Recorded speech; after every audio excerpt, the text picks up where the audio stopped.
Assalamualaikum warahmatullahi wabarakatuh.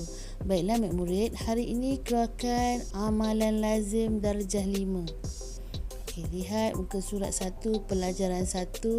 Hari ini kita akan belajar istikhlaf. Istikhlaf. Okey, tengok pengertian istikhlaf ni. Imam keluar dari solatnya kerana berhadas atau lainnya, kemudian mengisyaratkan seseorang untuk menggantikan kedudukannya sebagai imam. Okey, tengok hukum istikhlaf. Hukumnya adalah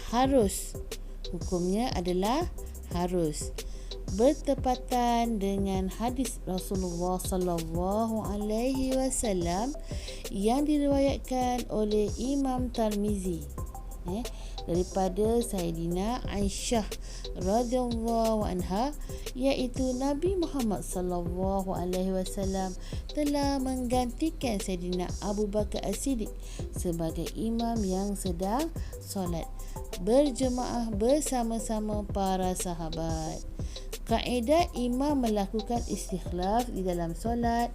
Yang pertama, ni kaedah dia. Yang pertama, imam hanya mengisyaratkan seseorang yang dipilih untuk menggantikannya sebagai imam, atau imam memegang pakaian makmum lalu menarik makmum ke mihrab di tempat solat imam. Okey, tengok muka surat 2.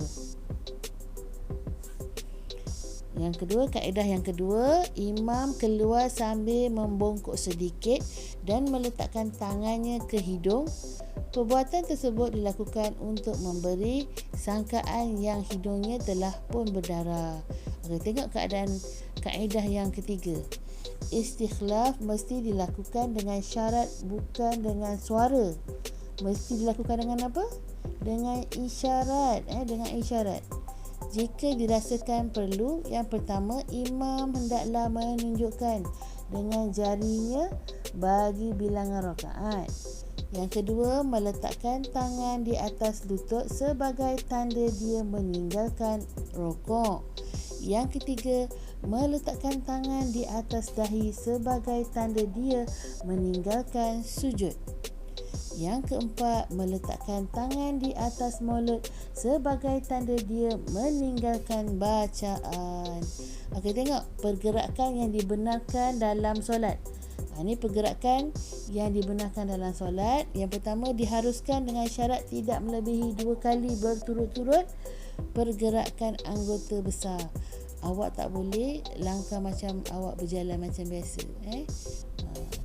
Tak boleh melebihi 2 kali berturut-turut. Satu langkah rapatkan saf. Ini tadi imam dia dah pergi dia telah batal solat dia. Dia keluar, jadi makmum yang kat belakang ni dia ke depan. Ni ceritanya. Makmum ni ke depan. Kemudian yang 2 orang ni, makmum ni, dia kena rapatkan saf macam gini. Okey. Okey, baiklah. Ini yang pertama.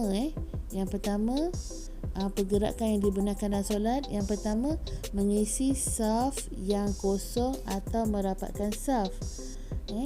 Ingat, tidak melebihi 2 kali berturut-turut pergerakan anggota besar. Ingat. Yang keduanya, menutup kembali aurat jika pakaian tersingkap hingga menampakkan aurat. Yang ketiga, menggantikan tempat imam sekiranya imam terbatal solatnya. Keempat, menghindari najis jika kelihatan jelas najis tersebut semasa solat. 5. Menggaru bahagian tubuh yang gatal. 6. Menutup mulut ketika menguap atau bersin. 7. Membetulkan kedudukan saf apabila ada tambahan makmum. Okey, tengok muka surat sebelah ni. Yang ke-8, menarik jemaah lain supaya merapatkan saf. 9. Menghalang seseorang yang ingin melintas di hadapan ketika sedang solat. 10. Mendekati alas tempat bersolat iaitu sejadah. 11. Akhir sekali, mengambil sapu tangan bagi mengelap hingus jika keluar meleleh dari hidung. Pastikan awak tidak melebihi 2 kali berturut-turut. Tengok apa dia kata, pergerakan yang dibenarkan dalam solat tadi ada berapa? Ada 11 kan? Okey, jadi diingatkan lagi sekali, diharuskan dengan syarat tidak melebihi 2 kali berturut-turut pergerakan anggota besar. Kalau melebihi, batallah solat kita. Baiklah murid, setakat itu saja pada hari ini. Wabillahi taufik wa hidayah. Wassalamualaikum warahmatullahi wabarakatuh.